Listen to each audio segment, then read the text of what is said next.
The truth was that went in to have her lungs drained and they gave her Demerol and she coded because she had way too much pain medicine in her system. And they had to use Narcan twice to bring her back. And she had been, without oxygen to her brain for a long time. So by the time they brought her back, she had suffered quite a bit of brain damage. And they told us, she still has time left, but she needs to spend it in a facility. You guys can no longer take care of her. So you have two choices. You can let her go to a facility or you can let her pass peacefully here in the hospital. And that was a really easy decision. There was going to be no quality of life for her. Yeah. So we made that decision, and my aunt felt like my dad had been drugging her. This is Rock Bottom with Ryan. No sugarcoating, no filters. The pain, the chaos, the truth. No bullshit. Just recovery.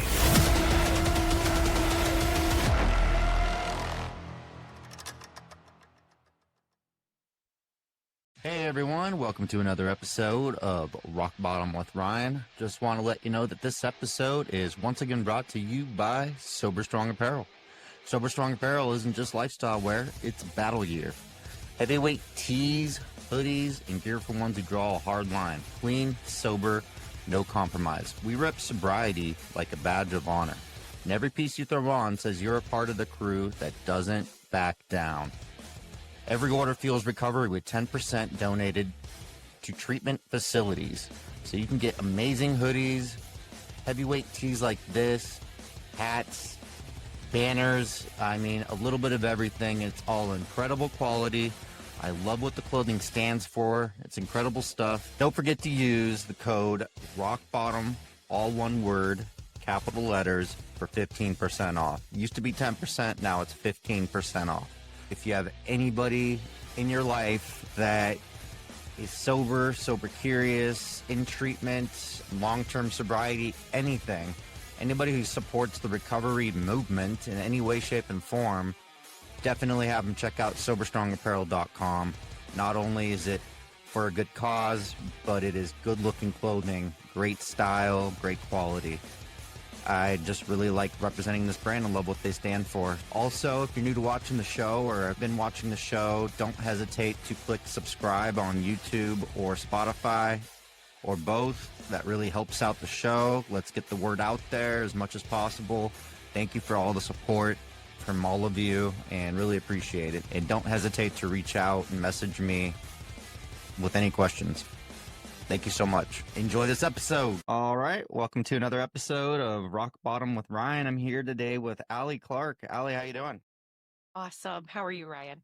Good. Really happy to have you here. Been looking forward to doing this interview and get to know you and hear a lot about what you're doing today as trauma-informed sober coach. But first and foremost, as you know, this is a recovery-related podcast. So if you have a sober date, what is it and where you're from and what were your drink or drug of choice and all that stuff?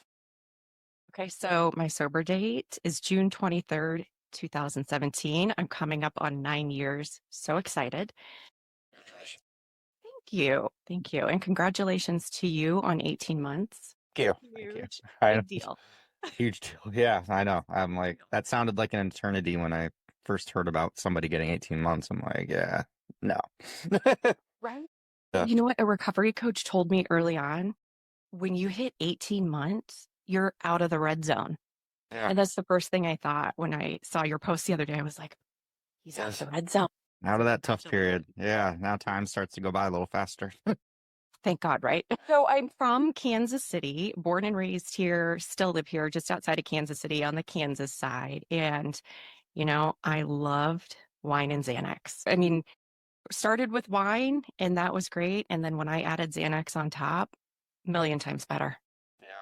I had my issues with Xanax for quite a while. I was prescribed it and then wasn't prescribed it because I was taking it, abusing it. And then I would just buy it, through other people and stuff. And that became a part of my drinking was Xanax. And that was my way to sleep at night too. So totally get it.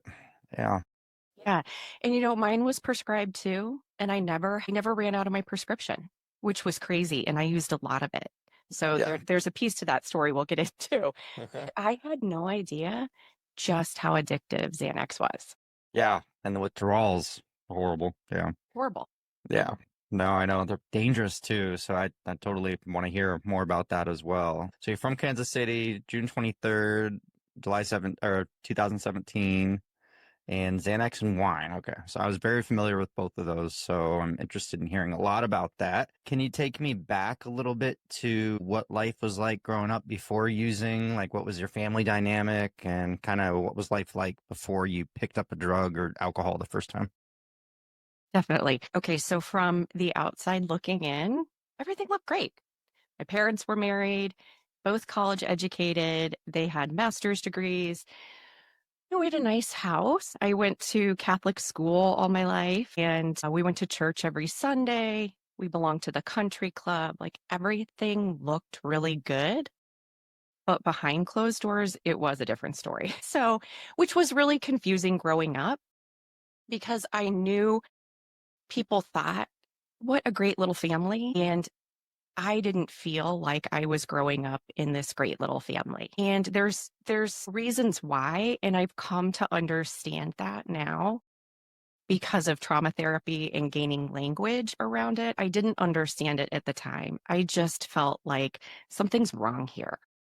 And we had these unspoken rules in our family, but they were, you had to abide by them. And I don't think that they're probably that uncommon, but they're definitely dysfunctional. Probably one of the number one rules was we didn't talk about anything. So if anything came up, we shoved it under the rug, pretended like nothing happened. And then it was really, really important to be loyal to our family and to protect the family's reputation. So if anything did come up and kind of get out to other people, it was important to cover that up and or lie. Totally okay in our family to lie to protect the family's reputation, which, Oh, as a little Catholic girl growing up, I was like, well, I think I'm not supposed to be lying. But in my family, that's safety.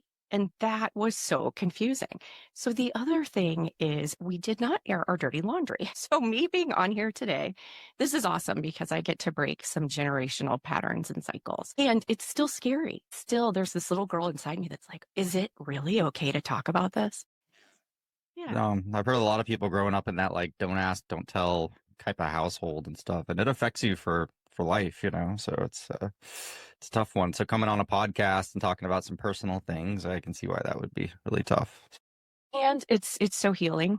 It's so good for me to be able to do this because it not only helps me, but I know hearing my story, somebody else is going to be helped too. And that's what really motivates me to keep going. So one of our other rules, don't ask for help. That would allude to some kind of problem. So there was a lot of self-sufficiency and independence. And then this one is hysterical, and I still struggle with this one today. You had to look good.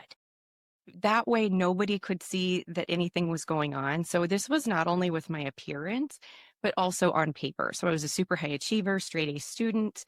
I was a really good kid. I didn't get in trouble. So I didn't really drink a ton until my senior year, right? Like it was pretty straight edge. Yeah, a lot of pressure to like stay like well behaved and get the perfect grades and have the perfect friends from like perfect households as well, and like all these things to protect your reputation and family's reputation. Exactly. You nailed it. Yeah.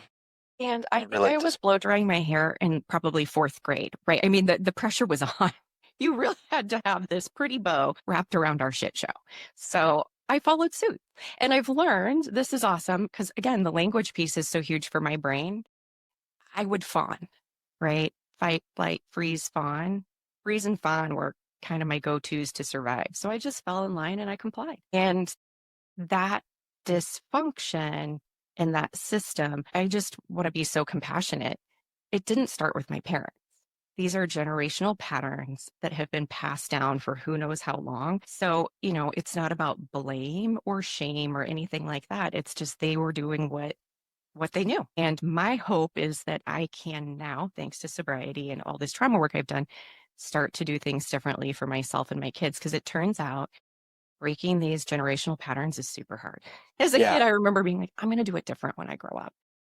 Straight into it. And most people talk about it like for like standard abuse or like control or, just dysfunction in the household and stuff, and trying to break those obvious things. But not a lot of people talk about what you're discussing, just like maintaining secrecy and trying to maintain an image and all those kind of like things that are actually pretty dark. And I recall having friends growing up, because I went to like some private schools when I was younger and stuff, and I had friends that had, came from really wealthy, like good families, that on the outside, they seemed very perfect and happy, but then getting to know the kids when they'd come over to my house and like vent and stuff, and I would just be like, wow, it's not as perfect as it seems, and so there's like different sets of generational trauma that needs to be broken, but this type does not get talked about enough. So I appreciate you bringing it up. I mean, it's my story. And Yeah. you know what I've also come to realize is, again, this trauma work that I did, which was so hugely helpful, there's names for it. And so my dad was a workaholic. He was really not home. And my mom was a narcissist. And narcissism, you said it perfectly, it's really dark. And there's a tremendous amount of psychological and emotional abuse around that, there's no bruises. Yeah, there's no So apology, nobody apologizing to you, nobody taking accountability, narcissism is scary, so it's so scary. yeah. Yes. I'm sorry you had to grow up around that, and like you said, it's hard to break that generational thing because because that could turn on to you being that way later in life too, just because you grew up with that too. So Exactly. This breaking of the patterns has been no joke. yeah, no, I understand. So growing up, obviously had some pros, but obviously there were a lot of like cons too, because you felt like you had to maintain an image and be somebody that you weren't a lot of the time, and you couldn't really fully be your authentic self. So I assume that was difficult. Very. And you got through high school, and then when did you pick up your first drink or start to get into that side? Okay, so my senior year is the first time I really went for it with drinking. And you know what? I was not going to drink that night. I was the DD. I was the good girl that was happy to make sure everybody got home safely. My friend Ben, he said, "You please take a turn. It's your turn. I'll drive tonight." And we went out to Lawrence, Kansas for a concert, and I thought, you know what? Why not? Let's do it. So I started out with some beer, and everything changed. I went from an introvert to an extrovert. I went from serious to playful. I went from, wound tight to fun. Yeah. And I loved it. I loved it. And then I don't remember the rest of the night. And I finally came to in the front of my mom's minivan. She had this white Dodge Caravan with maroon interior, cloth. And I turned to Ben, who's home, and I said, I don't, and then got sick everywhere. It was horrible. And he promised me he'd make sure, I didn't get sick and everything would be okay. And I called him the next day. So, listen, he got my parents' car cleaned up. He got me in past him and everything because he knew we were good friends. Yeah. He knew, like, right, she can't get in trouble or this is Yeah. going to be really bad. So he somehow got me in. And the next day I called him. I said, Ben, you promised me everything would be okay. He said, I tried to help you. I told you to stop at the beer and you moved on to Everclear. And when I told you to stop it, you said, I got this. Oh, And I thought, oh my God. clear for the first time getting, yeah, that's a fun. It was horrible. But I loved the beginning. So really from the very beginning, right, I was a blackout drinker. I wanted to go all in. And remember, I'm a high achiever. Yeah. So definitely got to take that into drinking too. So then I kind of promised myself, I'm not going to do this again. One, it felt horrible and I did not understand. I said, I get it. The beginning was fun, but this isn't really fun. Hangover and everything, and the regret or the confusion from blackout and all that. I was pretty scared because, it was a pretty extreme first experience. And I just said, I'm good. I'm not going to do this again. And my friend Ben said, no, you can learn. So he kind of coached me. And by the time we got to senior spring break, I felt ready because I had these rules, count your drinks, have water between the drinks, make sure you eat enough, all kinds of things. And so from the very beginning, it was, you got to keep it under control so you don't get sick. And it worked. I went on senior spring break and partied every night of that cruise, and I did it. I crushed it. I thought, all right, I figured it out. Went on to college. I went to St. Louis University and I joined a sorority. And sororities are great. There's a lot of fun stuff that you do, sisterhood and philanthropy, and it's straight up a drinking club. Yeah. I joined a fraternity and I totally remember. So, I did do your standard college binge drinking with the sorority stuff, and it didn't seem anything out of the norm, and my rules totally worked. It was great. I'd go out, I'd have fun. I was never out of control. And I, still pulled grades and everything and made the class. Good. yes, just still a straight A student, joining the leadership in the sorority, all the things that were important to my family were happening. Plus, I could manage my drinking. And that worked freshman and sophomore year. And then things changed. The summer between my sophomore and my junior year, my mom was diagnosed with metastatic kidney cancer. And so, this dark cloud comes over our family. And both my parents insisted, you need to go back to school. Just come back when you can between classes and all your other things. So I went home to Kansas City every other weekend. So I would do this super serious cancer thing one weekend and then go out and try to do the sorority thing the next weekend. It was so tough. I mean, it was hard enough to maintain all the image that I was supposed to and then throw this cancer thing on top. And remember, we don't talk about stuff in my family. So we were not talking about the fact that this was terminal and very, very serious. A lot of sugarcoating going on. Oh my gosh. I'd call it denial. Exactly. Exactly. So my mom was in and out of the hospital a lot because she had broken her hip. The cancer was already in her bones. And I did go to a sorority event one night. I was having a great time doing some shots of tequila. And all of a sudden, I just started sobbing and I couldn't stop. And they had to take me home. I was so embarrassed. And my roommate came with me and she said, "What is going on?" And I just said, "I think my mom is sicker than my parents are telling me." And she said, "Okay, we're going to call him tomorrow." And I did. I called my dad and he said, we think she probably has 2 years. I said, okay, total mindset shift. I got to figure out how to do the college party scene and the cancer scene. High achiever, I can do this. And I did it. I figured it out by about Thanksgiving time. Right before Thanksgiving, I finally went out with my sorority, had a great time. I didn't get sick. I didn't cry. It was fun. I'd been home in Kansas City the weekend before. Felt like I had this great balance and I was getting ready. It was a Saturday before Thanksgiving. I was getting ready to go to my boyfriend's formal and I get this call. "You got to come home." I'm like, wait, what? And I just kind of knew from my dad's voice. I said, "Is this it?" He said, "I think so." I know. It's like, wait. I said, "What's going on?" He said, "I want you to get here safely. I'll tell you when you get here." So I sent my boyfriend onto the formal. I said, "Let me go home and let me figure out what's going on."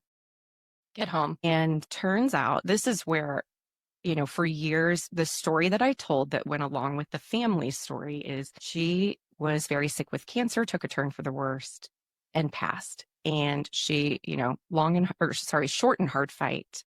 Cancer took her too soon. But the truth was that went in to have her lungs drained and they gave her Demerol and she coded because she had way too much pain medicine in her system. And they had to use Narcan twice to bring her back. And she had been, without oxygen to her brain for a long time. So by the time they brought her back, she had suffered quite a bit of brain damage. And they told us, she still has time left, but she needs to spend it in a facility. You guys can no longer take care of her. So you have two choices. You can let her go to a facility or you can let her pass peacefully here in the hospital. And that was a really easy decision. There was going to be no quality of life for her. Yeah. So we made that decision, and my aunt felt like my dad had been drugging her. So she told the doctor, and they ran a tox screen. And turns out she had way too much in her system, and they started an investigation. So, yeah, and I'm going to keep this pretty high level, but I got asked by the police, what was going on? And my answer, this is where I went wrong. I told the truth. I said, "I don't know. I was in St. Louis." And so I was excused and another family member cornered me and said, "Wrong answer. You've got to get back in there and you've got to make sure you protect the family and you protect your father." And so I said, "But she had too much in her system." And this is what I was met with. If he goes to prison, which he will, because he was the only one giving her pain meds, you won't have a father. You won't have anyone paying for your school. You won't have health insurance. You won't have a home to come to. You're going to need to quit school and I don't know where you're going to go or who you're going to live with. And so my whole nervous system went into fight or flight mode. And remember, I'm a fawner, so I complied. And I had to work through a tremendous amount of shame and guilt for going along with the story. But like, even still, my heart is just kind of pounding telling the story because the story I told for so long was she died of cancer. And I'm finally able to tell the real story and the truth. But it's still hard. It's still, there's pain that comes with it. Yeah, of course. We ended up somehow, this whole case gets dropped and there's no charges pressed. I don't know the details. I wasn't behind the door when the conversation happened. I think I know what happened, but I don't know for sure. Long story short, she passed away Monday morning. I got home Saturday night. She passed away Monday morning. And when I got back to my house from the hospital, this is where drinking completely changed for me. It was 1:00 in the afternoon, and another aunt handed me a glass of wine, and she said, "Here, you need this." And I looked at my daddy and said, "Go ahead." So two things happened. One, the rules changed. I was allowed to drink underage in my home because of death. And two, I took that drink. Pure relief. Yeah. Drinking for the wrong reasons, technically, it's not for fun anymore, and you're drinking during the day, and it's justified and it's accepted. So there's so many reasons why you were going to take that drink, but you weren't supposed to, but you still did, so it was just a whole different feeling. Whole different feeling. It became like medicine. I was in pain and I felt better when I had that drink. And before that glass of wine was gone, she refilled it. And I had another drink and I was like, oh, this is even better. Woo! Okay. This day is getting a tiny bit better. And I drank till I passed out. And that's what I did that whole week is I used alcohol to get through and it was totally fine. I could drink whenever I wanted and nobody batted an eye.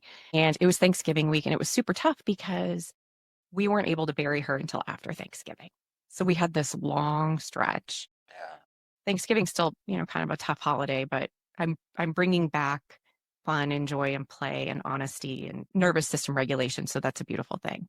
But my drinking forever changed that week. And it never really went back to just something that I did socially with friends.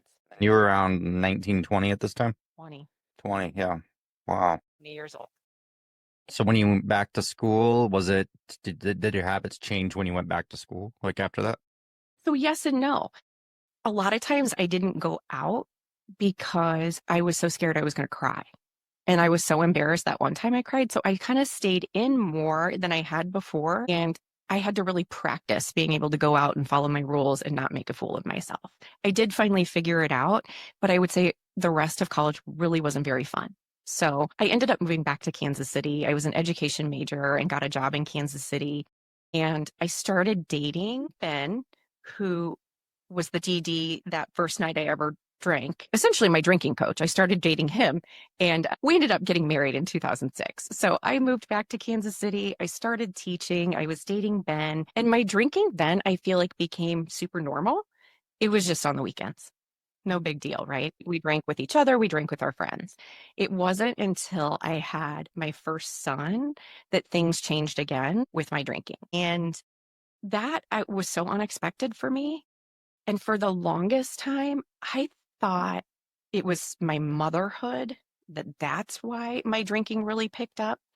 But really what happened is when I had him, all this emotion and feeling came flooding back to me because I had him in the same hospital where my mom died. So this whole story that I've been trying to cover up, here I have this baby, this beautiful baby boy, and I start having emotional flashbacks and anxiety and panic in the hospital.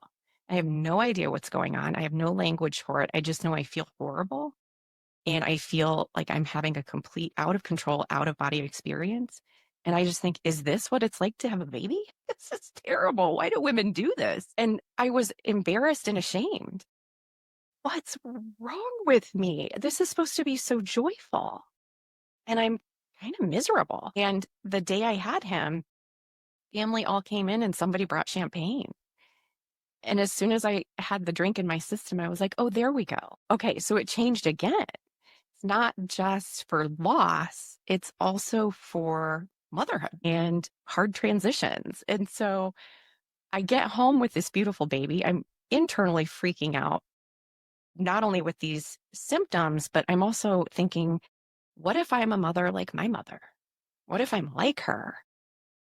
I don't want to do that to anybody ever. And so, but I can't talk about it. So I'm struggling to breastfeed this beautiful baby. And somebody says, just drink a beer every night. It'll help you with your milk production and you'll relax. I'm like, okay. Like, what? Yeah, I've heard that before. I wasn't sure if it was an urban myth or what, but I have heard that before. I'm going to go just from my personal experimentation. It didn't work, but I went with it. So I had a beer every single night for the first 10 months of his life. And my husband's such a gentleman. He had one with me. He's like, I don't want you drinking alone. So it very quietly came into our marriage and became a way that we bonded together and as parents. And so I ended up quitting teaching that year. And so this great structure that I had went away. I didn't have to get up early in the morning. I didn't have to go to bed early. My drinking picked up a little bit after that. I got to move on back to my wine, which is what I loved when I was done breastfeeding. I'll be at this point, if you don't mind me. I was 27. Yeah, 27. Kind of find my footing as a mom. I start to feel better. I don't have the stress of work and everything's, I'm like, okay, I'm getting my flow. Oh, here we go. And then I get pregnant again. I go through that pregnancy, and this time it was harder not to drink. And I didn't have the ritual with my husband, and I felt really disconnected from him. And so I end up having a little girl. And this time it's the same experience. I have all these symptoms in the hospital. I'm like, oh my gosh, labor and birth is horrible. I can't stand this. Yeah. What is wrong with me? And then all the thoughts I had about being a mother to my son were magnified being a mother to a daughter. I just thought, I don't know if I'm cut out for this. Again, what if I hurt her? I don't want to hurt her. And so I start drinking right away again. And this time I'm like, well, I've got 2 kids. I'm going to do 2 drinks a night. And my husband was traveling a lot for work. So I didn't need the beer that time. She nursed like a champ. I just had my 2 glasses of wine every night. Okay, I get through it. I finally find my footing again. And I'm like, okay, I got through that tough motherhood. I get pregnant again. My 3rd baby. Back to back to back. They're all 23 months apart. And that was a huge surprise. And my husband and I were very overwhelmed with these 2 kids already. He's the sole provider and life was just kind of crazy. And we were both really overwhelmed at the thought of having another kid. And so he's drinking, but I'm not, and I'm missing it, and we're not connecting. And we've got these 2 kids. We're exhausted. And I know what's going to happen when I have that baby this time. And I'm really scared. So I planned ahead. I drank in the hospital. I didn't even wait till I got home. My husband to bring some wine to the hospital and to bring some beers in case this baby struggled to nurse. So we had beer chilling in the sink in my hospital room, and we had wine, and I didn't think twice about it. And it was such a red flag. I did a post on this that was wildly successful. It was a huge hit. People really resonated with it. I wish at the time I had had the wherewithal to think, okay, this is a little out of control, but I justified it. I defended it. I just didn't want to feel any of what I felt when I had these babies. So I ended up 3 kids, 3 drinks. And I did that for 2.5 years. And it worked until it didn't. And I wouldn't go beyond the 3 drinks because I was so scared I was going to get sick. So I ended up essentially having like a huge meltdown. I was becoming suicidal. High anxiety, panic attacks, all this overwhelm, emotional flashbacks. And when it got to that suicidal ideation, my husband finally hit this wall and he said, you've got to go get some help. And I said, I've got to get some help. So I saw a psychiatrist, and the psychiatrist said, your symptoms are so extreme. I want you to start on some Celexa, but I also want you to take Xanax. And I want you to take the Xanax 3 times a day for the next 2 months. He said, you cannot get addicted. So I took 1 milligram a day, 3 times a day for 2 months. And he said, just don't drink too much. That's what I was prescribed to, 1 milligram 3 times a day. So as needed, technically. But yeah, I would still take them every. Did you take it the 3 times? Yeah, or sometimes I would not take it in the morning and I'd take like 2 at night to fall asleep, or I'd take 3 at a time while drinking to feel the effects more. So I was irresponsible about it after a while. So yeah. Totally.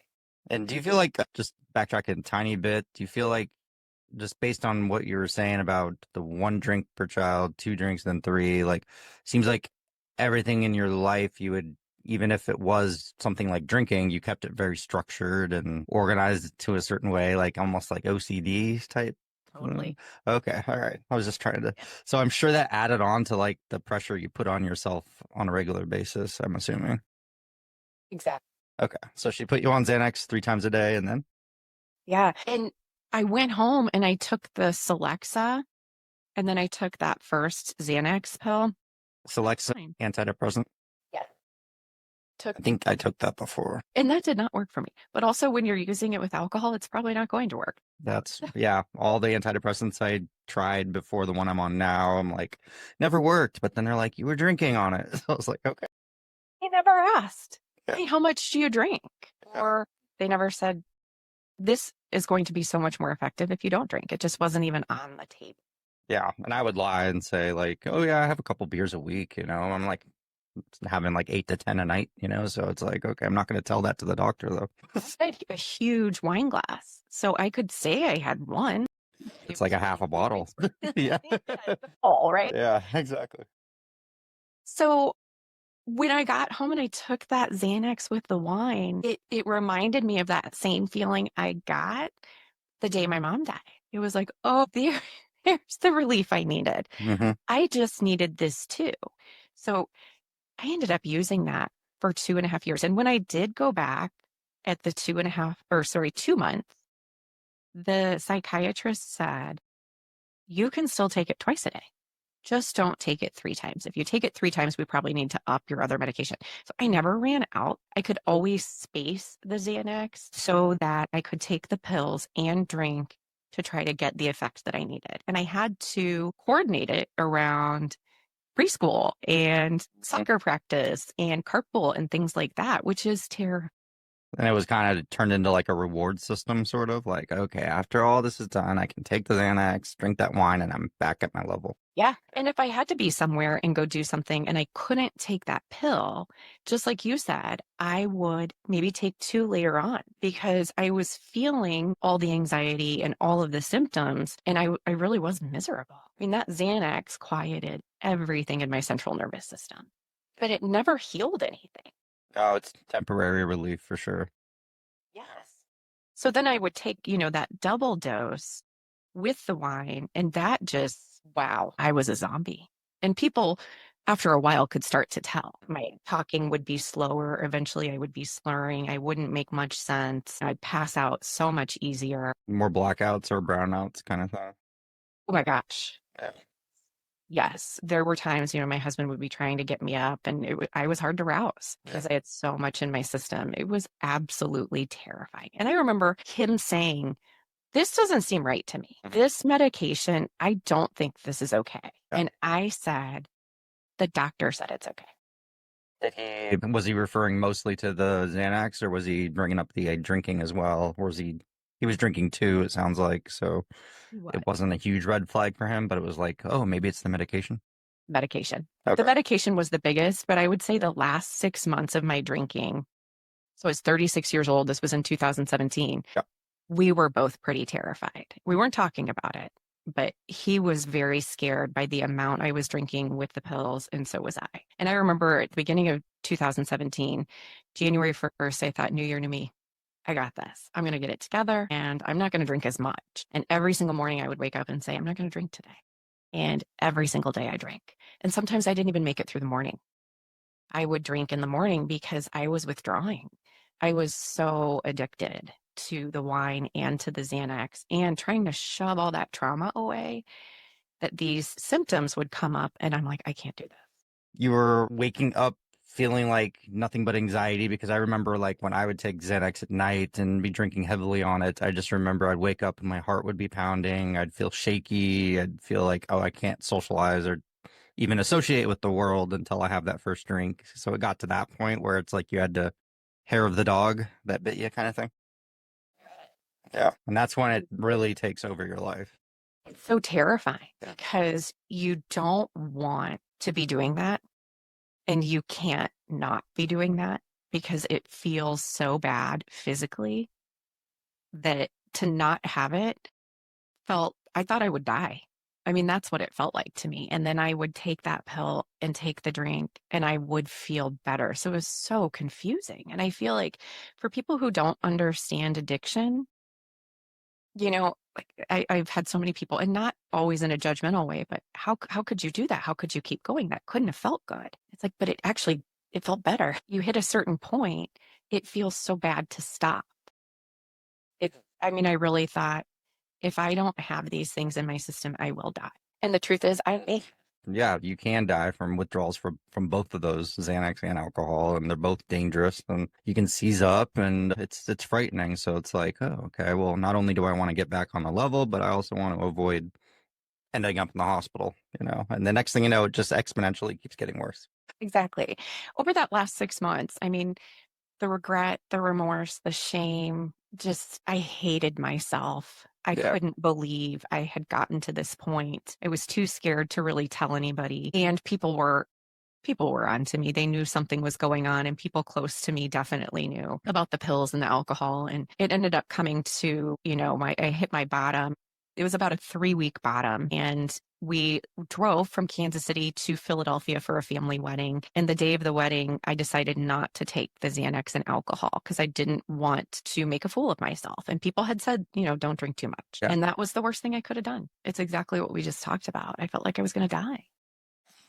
And so I was freaking out, and also the trauma that I had been running from, it's like all these lights turned on in my brain. So it was a physically and emotionally terrifying day. And I wreaked some havoc on that day, and I'm still so sorry for what happened. I can look back now with so much compassion and say, I was a very sick person at the time who needed help and didn't have it yet. I was not a bad person, trying to make a good day bad. Can I ask what happened or how you got through it? Did you cave and start drinking to cope with all the feelings you were having, or did you tough through? I did. Once, probably at 5 p.m. or whenever the bar opened. Actually, I had to get a drink before the bar opened. I had to ask for a drink because the withdrawal was so bad, and I was mortified. Yeah. And they did give me a drink, and I don't know how many glasses of wine I drank, but it didn't do what wine and Xanax did. And I didn't have any pills with me. I mean, I set myself up for success to not have it, and I didn't have it. And it wasn't until I got back to the hotel room that night and finally had a Xanax in my system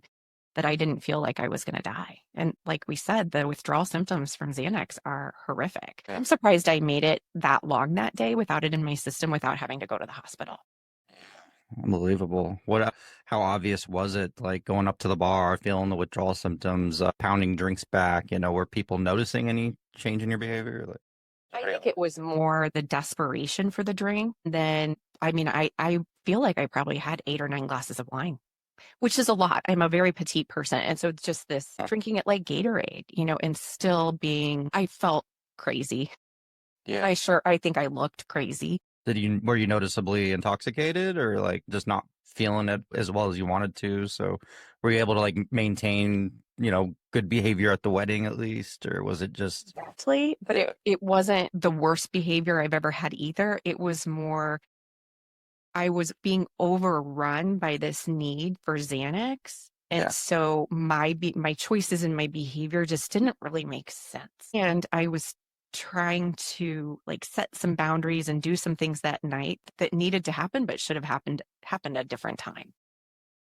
Yeah, I was so full-blown addicted to Xanax, or so reliant on it, that even when I tried to behave myself on certain nights where I'd be like, okay, I'm not going to risk blacking out, so I'm not going to take Xanax before I go out tonight or go to this family event, but I'm going to keep like a crutch one on me in my side pocket of my jeans just in case, and then of course, next thing you know, I'm in the bathroom chewing it, and then I'm like, I blacked out. So I'm actually impressed that you had the willpower to not even bring one with you. So. It was a horrible idea. Yeah. I always had a side Xanax. I didn't go anywhere without one. Exactly. Right? You could keep it anywhere. Nobody even knows. Is it clonazepam or lorazepam? I don't remember how you say it either. No, I know. So I'm impressed that you lasted that long without having one on you. So at the wedding, everything was fairly okay besides agitation and just the need for alcohol, which probably was a little noticeable to some people. For sure. And close family, and the bride and the groom, they knew what was going on, and it took from and distracted from what should have been their day, which is at the time I was mortified and I was stunned. I thought, what's going on? What's wrong with me? And even at a wedding, you think you were drawing that much attention to yourself, like as far as distracting from the bride and groom, like it was that intense? I would say yes for them. Oh. Maybe not for the entire crowd, but for them for sure. Which was then hard for my husband. And our kids were there and my family was there. It was painful. Yeah, I was a best man in a wedding when I was in my mid-20s. And I remember I went out the night before and I told myself I wasn't going to party hard, and I ended up doing Xanax, drinking cocaine, and I woke up the next day and I'm supposed to be at this wedding at like 1 p.m. or like some kind of like, decent hour, to get ready and stuff. I show up 2 hours late and I'm getting the anxiety's hitting me because I tell myself I'm not going to get drunk before I'm in a wedding, but the anxiety was just too much and I started pounding drinks. And then by the time I get to the wedding, I'm like halfway there, but I'm like, oh, I'm going to have to give a speech and all that. So I started taking Xanax. And next thing you know, it's like, I don't remember the rest of the wedding. I've looked at pictures, which I eventually want to post on my social media. My eyes are so gone, my face is like red and I just look like, and I regret it to this day. And I lost my friendship with that friend for about a year or two after that. We didn't even speak because I just, kind of, I screwed that whole thing up. And I chose Xanax and alcohol to cope with that day as opposed to trying to at least manage myself, or if I was smart and a good friend, I would have got my head on the right level before that day, but no, I chose to continue doing what I was doing. So sorry to steer off, but I can completely relate. So You said your eyes were just dead. I can look back at any picture and tell if I was on Xanax or not. Yeah, my pupils were just, yeah. They're not there. No. I think on this episode, I'll bring up a picture of it now. I hope you will. I hope you'll post more about it because it is, I think it's more common than we talk about, but also it's really scary that I wish I knew more about the drug before I ever took it. Exactly. So it's frightening, and it's crazy that they do give it out to people now. I mean, I understand there are people with severe generalized anxiety disorder, and I was one of those people for a long time, but I think a lot of it was due to alcohol. But so I see why they prescribe it, but I don't think they take enough account into how many people abuse it or use it for the wrong reasons, and it's a scary drug. It's so highly addictive. And yeah, so after the wedding, you went back to the hotel and took the Xanax, and then did you black out after that, or what happened? I felt normal. Normal. That's the scary part, is when it's normal after 10 drinks of wine and then a Xanax. It's like, oh, I don't feel wasted. I feel normal. I feel normal. And that scared me so much. So again, I've got this resolve. Okay, I got to get it under control. But we did not go straight back to Kansas City. We went on to the Jersey Shore to have a family vacation with our family of 5. And I said, this is it. This is my last hurrah. Had fun, but was also terrified. I mean, it wasn't fun, but I let myself continue to drink. And on our way home, remember we drove wild. Oh my gosh. We were the Griswolds, going from Kansas City to the East Coast. I actually called my husband Sparky because he's my Clark Griswold. So we drove by. Love that movie. Good. I mean, we're Sparky and Ellen for sure. Yeah. And we joke, my youngest is Aunt Edna. He can be a real grump in the car. Do you have a cousin Eddie in the family? Because he's the best. Gosh, you know what? We haven't given anyone that yet, but we need to. I mean, our other 2 are totally Rusty and Audrey, and we've got Aunt Edna, and we have pictures of Henry, on his side, slumped over. He looks dead, and it's hysterical. He's just asleep in the car. But my mother and I, to this day, we call each other Clark just as a joke. And, she'll like offer me something. I'll be like, I'm doing just fine, Clark. It's just turned into an inside joke for like 30 years.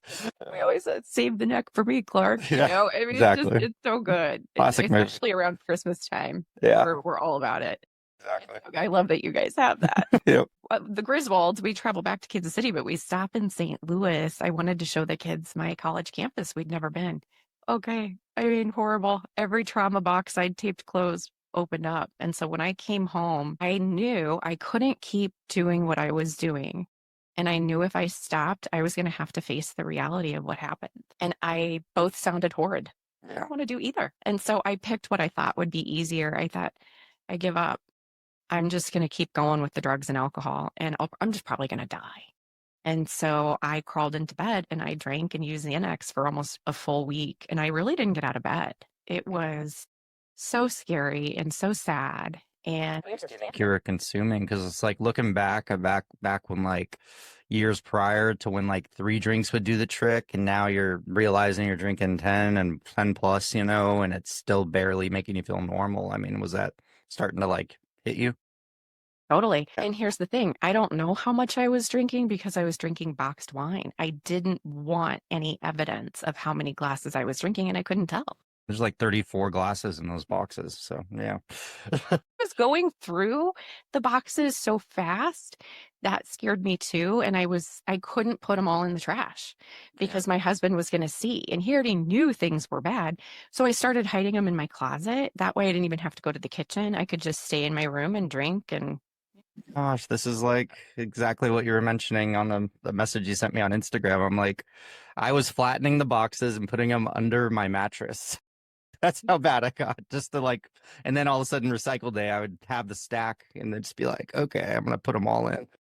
that's Oh, what I was trying to do. finally, nice to meet somebody who can relate to me, but I feel bad for us as well. I do too. When I listened to your story, I get out of here. He's a boxed wine guy. I was grabbing the bag and pouring it into my mouth at my worst. I didn't want to miss a drop, first of all. But when you're that desperate, it's like, just drink from the bag, Yeah. Yeah. Yeah. That's how I had no. My shakes were so bad that it was hard to hold a glass after a while. So I had to like, if I could get the nozzle up to my mouth, and then just chug as much as I could, then that was my safe thing.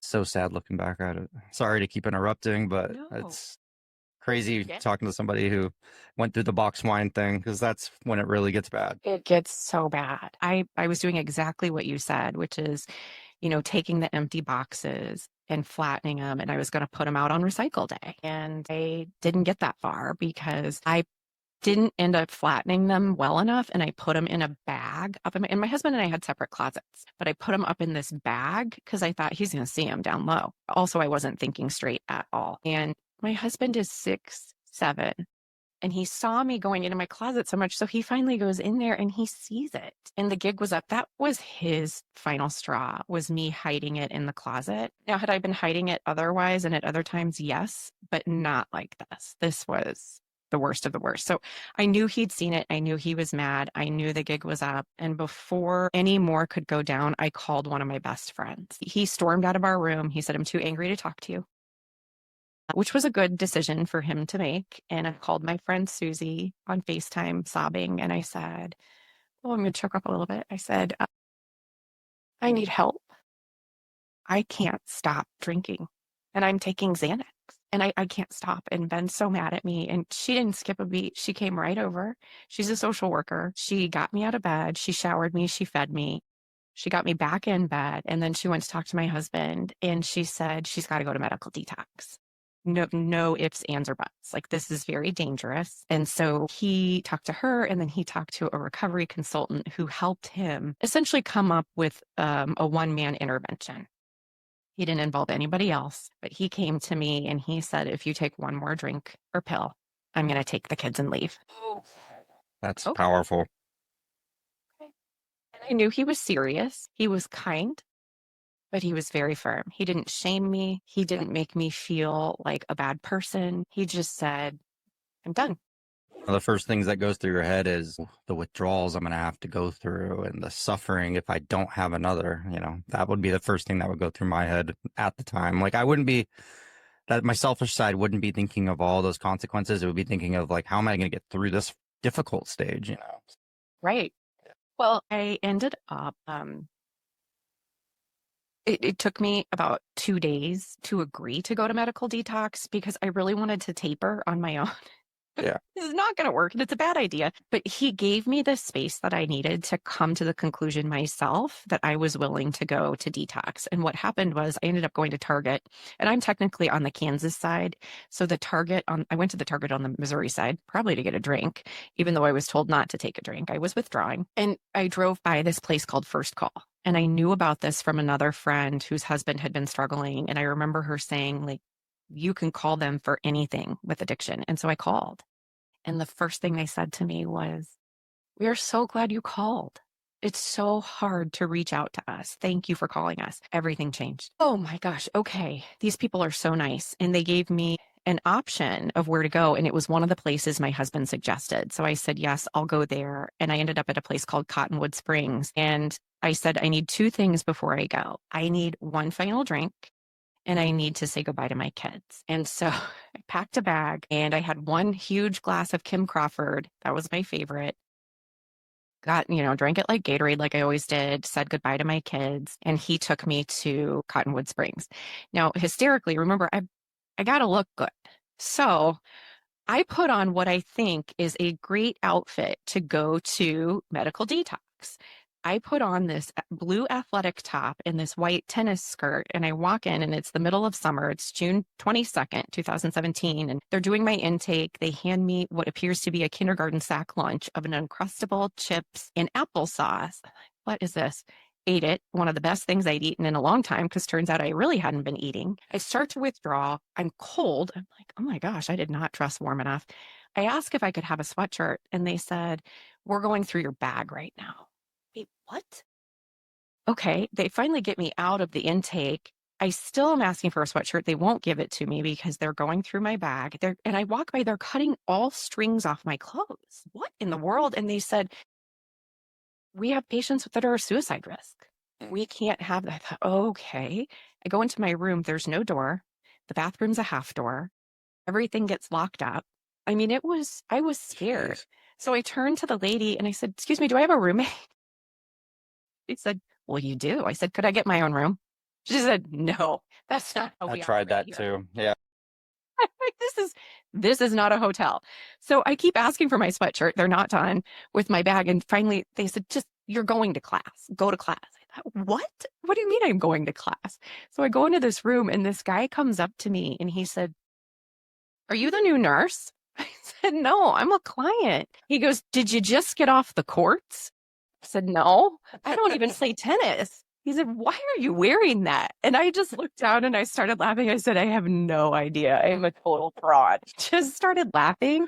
This guy was 20 years old. Yeah. It was his 7th time in detox. And he goes, you're with me. I said, okay. And he was my buddy the whole time. And when I told him that my husband wanted me to go to rehab, he said, oh, God, you are so lucky. My parents won't let me go again. I've been 5 times. I thought, what? This is not the chicken pox. What is this guy talking about? I thought we went once and then we were better. Yeah.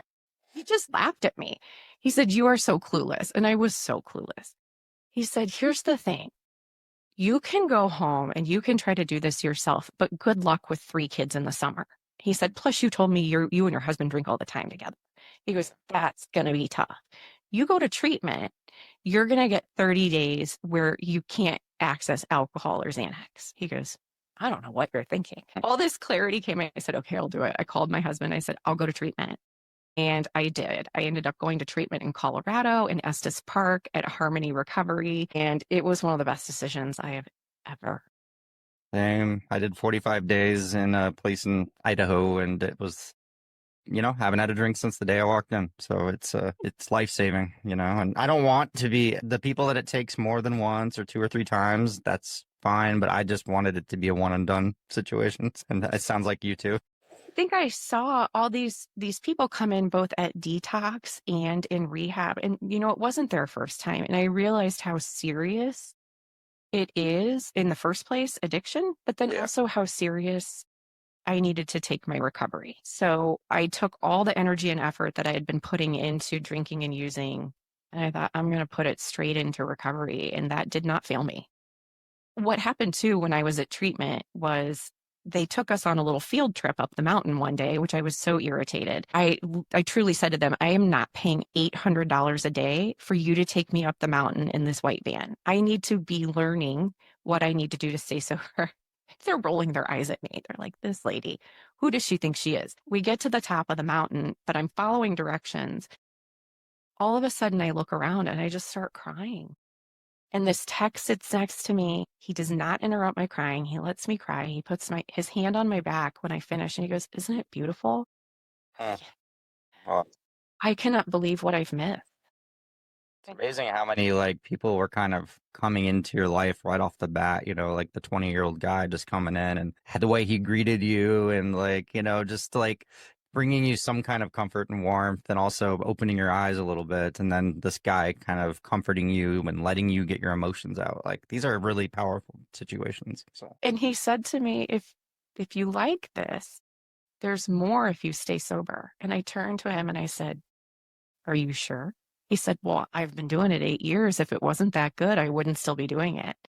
I thought, okay, there's got to be something to this. So on the way down the mountain in that 14-passenger van, I doubled down. I said, okay, I will follow directions and I will do whatever they tell me to do. yeah. I don't ever want to go back to what I was doing before. This is too good. And that was at 2 weeks in. Get that horrible alcohol and Xanax combo out of my system, combined with loving and caring people who understood, and give me a beautiful experience of joy and peace without substances on board. That sold me. I thought, okay, let's roll. And he was right. I've been doing this for 8 years. It has gotten better. It's hard. I won't deny that piece of it. Early sobriety was very, very, very hard. It's the hardest thing I have ever done. What was one of the first traumatic things that you started to like work on that was really tough to approach? Did you kind of go deep into your family dynamic growing up and why you had so much pressure on yourself, or what kind of stuff did you go into? Waited about 2.5 years to get into that piece of it. The first place I started was working to have a relationship with my husband without alcohol between the two of us. Alcohol had become the third wheel of our marriage.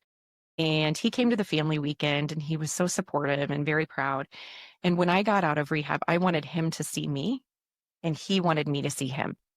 He held down the fort. He took care of our kids, kept our life going. We had 2 dogs at the time too. He had a full-time job.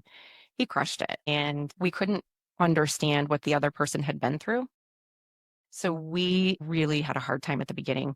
The other thing is he continued to drink, which was really hard. Yeah. And we had to get some help from a recovery consultant. And she was the one who was able to get him to see the importance of just taking a break from alcohol for a bit so that I could find my footing at home. Yeah. And she said to him, she's doing everything you asked her to do. I want you to do this for her because it's really hard for her to stay sober if you're drinking every day. So this isn't permanent. Just help her out. And he did. And after a month, he never went back to how he was drinking before. We just had to relearn. It was like junior high in our living room every night. Yep. Relearn everything. Yeah. And we spent probably 2 full years together trying to figure out how to do marriage without alcohol. We'd take 2 steps forward and 1 step back. And I left treatment. I essentially went to sober school. He came to a sober weekend. I left treatment and I was sprinting, ready to keep moving forward, and he was going at a much slower pace. It was important for me to keep going the pace I needed to go, but what I missed and didn't see was he was still jogging with me. He was just going a different pace. But a lot of fighting and a lot of frustration and a lot of miscommunication, but we stuck with it and we worked hard and, we just kept trying. We failed so much, but we just didn't quit. And I think that's what saved us. We never quit. You stayed together then. Amazing. Yes. And I have to give him a huge amount of credit because I know a lot of significant others, they don't stay because it's really hard.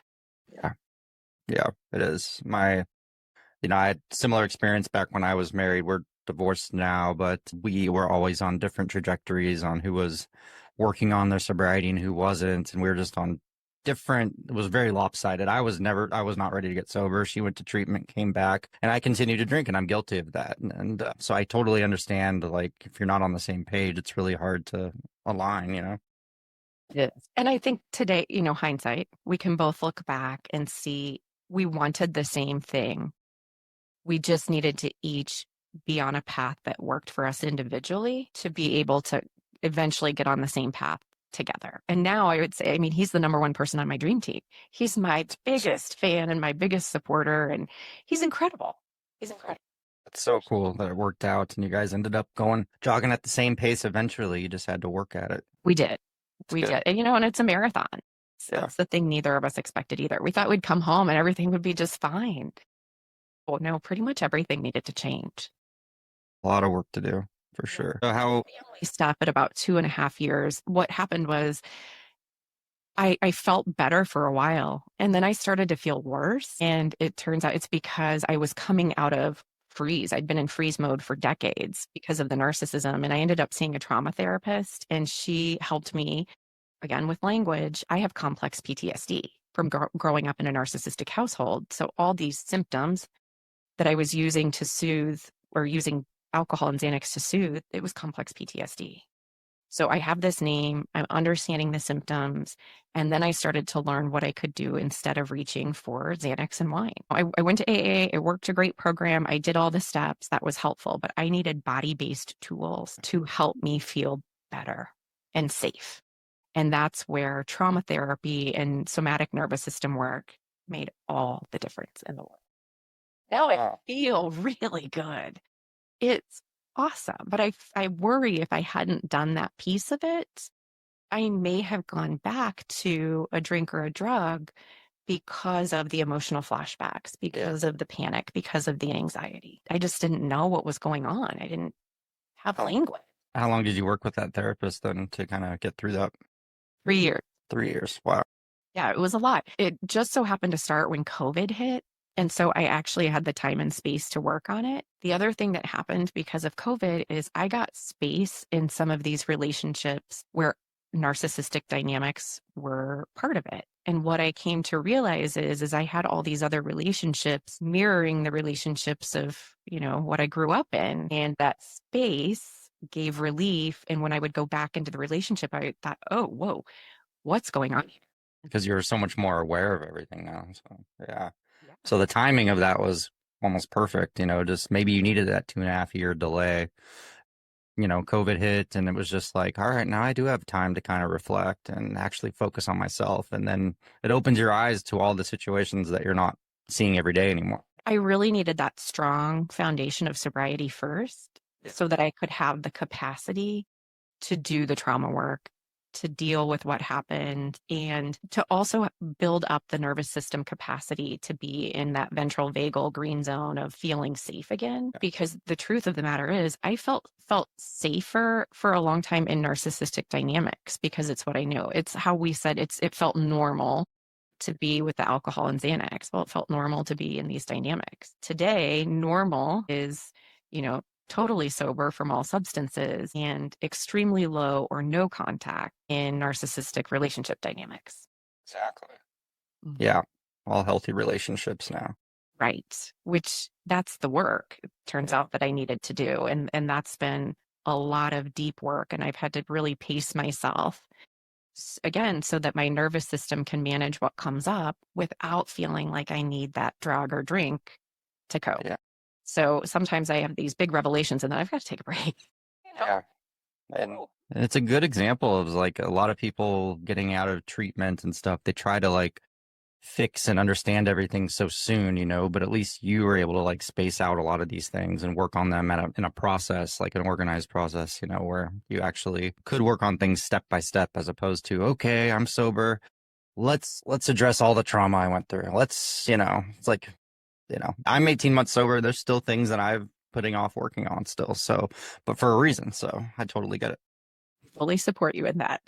I think the longer you're sober too, you get your intuition back. Yeah. And you can tell, okay, I'm ready or not quite yet. Yeah. And I have so much compassion. I did this trauma-informed coaching and leadership certification. It's just compassion led. And our brain and our bodies are always working for us. And they will alert us when it's time or when it's not time. And we can listen in again and we can respond, from a place of self-respect and love, knowing, hey, we've got a lifetime ahead of sobriety. Yeah. We don't have to do it all today. So that was the last thing I want to address is here, around what stage of your sobriety did you get into coaching and how did that start? Just last year. Oh, I ended up, I've shifted to Lighthouse Sobriety, which is Jen Hurst's sober community. I love it. It's online. It's all women. And she ran a program called Lighthouse Academy. And it was, I jumped in and said, yes, I'll try this. She was essentially teaching women what it looks and sounds like to be a sober coach. And it's, for me, I wanted just a bird's eye view. Is this something I would want to do? Or, hey, maybe it's not, but I'm not out too much if I try. So I did her program. It was 13 weeks. Week 1, I thought, this is it. I was a stay-at-home mom for 16 years. I get to use my background of teaching. It's super flexible, and I get to use my recovery experience to help other people too. I mean, it's just a win across the board. So before her program even finished, I had my first client. It was incredible. I just started posting on Instagram, and people found me, and a friend of a friend reached out and said, I'd love to work with you. I thought, oh my gosh, I think there's a huge need for people who, they want to go alcohol free, but they haven't hit the bottom that I have. They're ready to get off way sooner. And so, a group setting or a community isn't the first right step.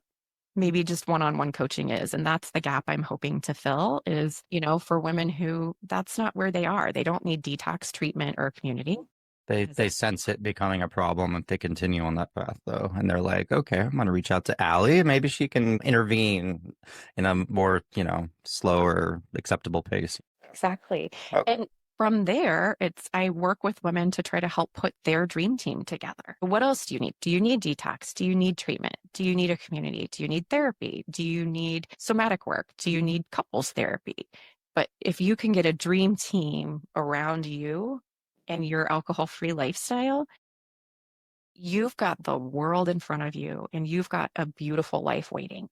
Yeah. You've got to have a team of people supporting you. This is not a solo sport. This is really tough stuff. I don't wish it upon anybody to try to do sobriety solo. So Sober Dream Team name and aspect is kind of an example of just having the right people surrounding you in your sobriety journey. Yes. Cool. Yeah. Listening to your story, I thought, okay, his mom's on his dream team.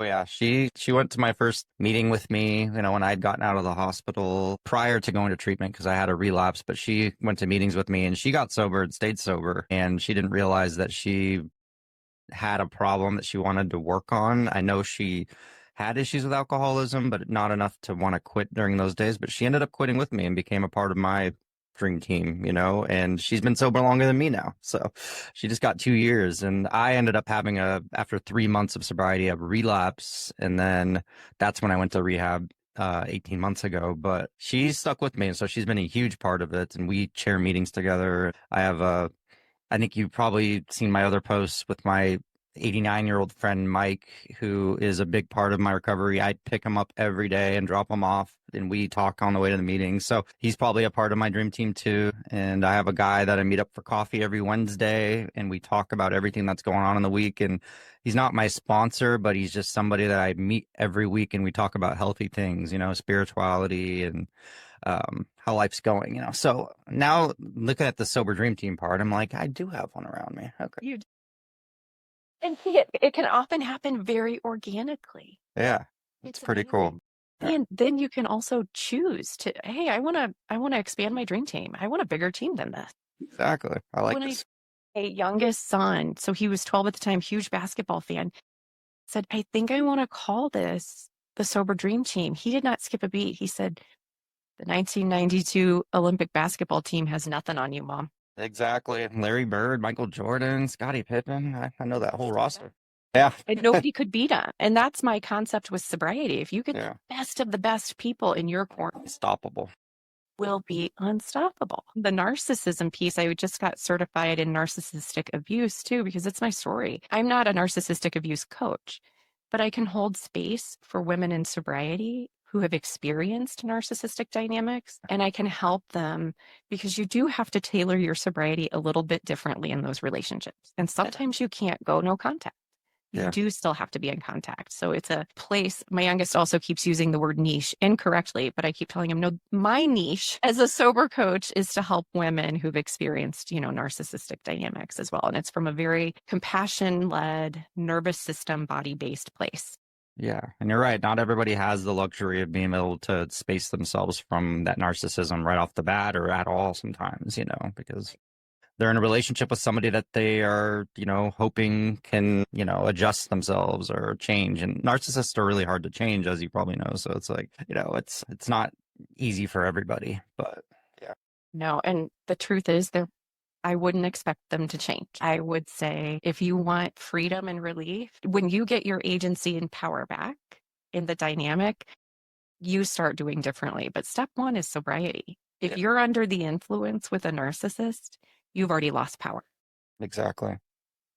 Yeah. Yeah, it's giving up even more control, but the more sober you get, I feel like the more empowered you start to feel, the more confidence you get back. And then you start to realize, I can actually separate myself from this person if I really want to, if I want to do what's best for me in my life and my future. So, yeah.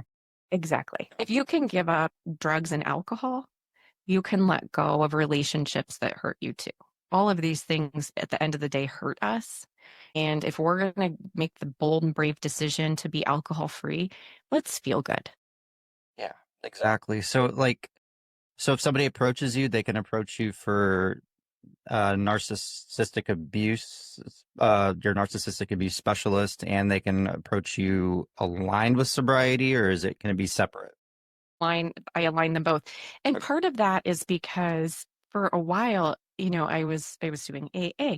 I was doing trauma therapy. I was working on the narcissistic piece. It was so much work in 3 separate areas. And so I'm trying to incorporate it. We can work on all of it in a way. And I've created this SOS methodology where we stay sober, we orient to safety, and we do somatic exercises daily, a day at a time, a step at a time.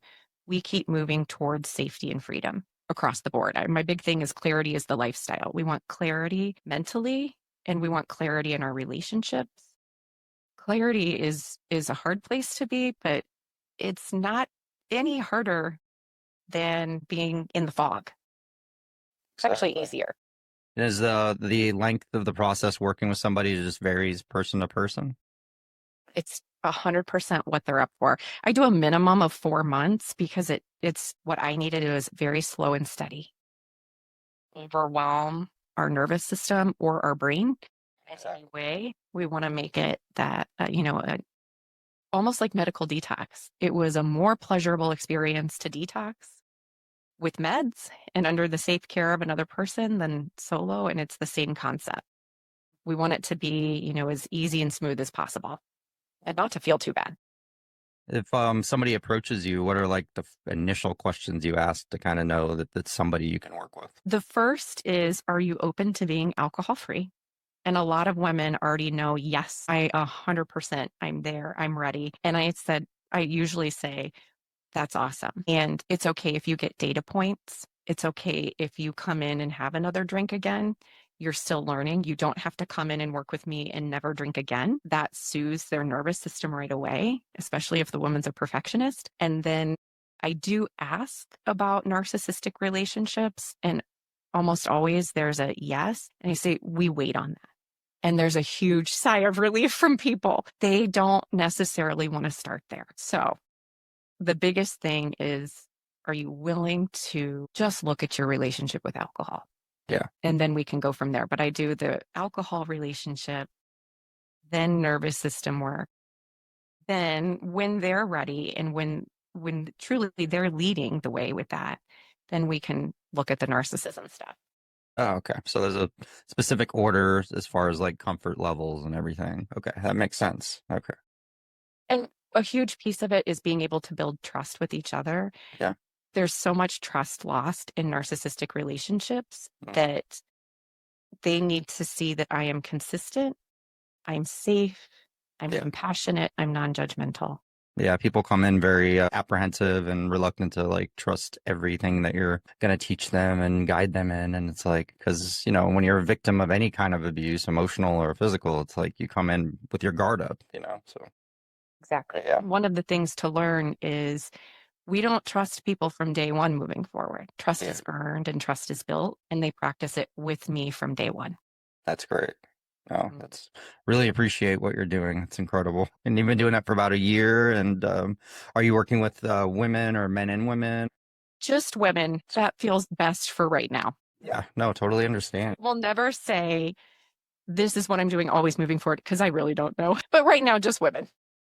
Okay, awesome. And then clarity is the lifestyle. What does that mean to you? You know what? To me, it means I'm alcohol and drug free.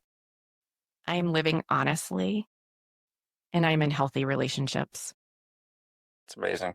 I love that. I'm starting to feel after 18 months, I feel like, I'm getting clarity slowly but surely. I'm not where I want to be 100% yet, but it's like I know that it's still early. I know there's still trauma that I haven't dealt with. I grew up with a little bit of narcissism in my household growing up, and just having this conversation today reminds me that I have a lot to address. So it's a good thing, though, just knowing that the work I have to do will never stop, but at least progress, not perfection. Exactly. And one of the biggest things that I can do for clients is truly just say, I believe you. Yeah. Because for so long, you're not believed about the experience, in narcissistic dynamics. And I believe you. It's a big deal. It's nice to hear that. And I believe you. It's like, oh, as soon as you said that, I appreciate that, because it's nice to hear that, because you feel like you almost start to get in denial yourself sometimes when you don't feel like people actually trust and believe you when you say that, you went through some certain types of trauma. Yeah. It's a really big deal to be believed and to be seen and to be held safely. Yeah, it is. Well, thank you so much for sharing everything. It was incredible hearing your story, and just the order you went in, the timeline, and the detail and everything really meant a lot. And it's honestly great for my listeners to be able to hear that. And also nice to know that I wasn't the only one hiding boxes of wine like that. And also, I think this is really good for listeners to know that they're not alone when it comes to being in narcissistic, abusive households, because a lot of people come out of those households in denial or trying to justify that other person's actions, and not actually addressing it, and just knowing they're not alone is huge too. So thank you so much for sharing. Thank you for having me. Yes, and I appreciate what you're doing to help others now as well, not just through sobriety, but through trauma and narcissistic abuse. And it's incredible what you're doing. So thank you. Thank you. Appreciate having you on. Thank you very much. Thanks for having me. Rock Bottom with Ryan. No bullshit, just recovery.